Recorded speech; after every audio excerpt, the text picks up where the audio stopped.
Sëriñ Tuuba mas nay wax ci bis penc ba wax ne bu boobaa ñépp sama bopp lañuy wax ba mu des yonente bi sallallahu taala alayhi wa sallama moom sama xeet wi lay wax. bu bis boobaa ba yonente bi sallallahu taala alayhi wa sallama dem aras ba sujjóodal sunu boroom ba mu ne ko siggil te dem ràmm bu jógee aras jëm fa taxawaay ba danaa ko dogale fàttali ko la ma ko waxoon ca mawaahibu naafi'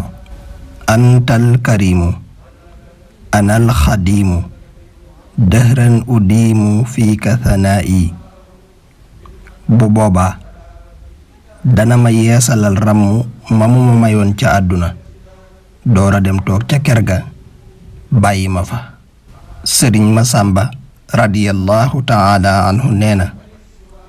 sëriñ Tuuba bi mu waxee lii daa yëkkati loxoom ne bu boobaa loxo su tuuti sii ku mu seddul danga yendoo diñe fanaane fande te kenn du ca man dara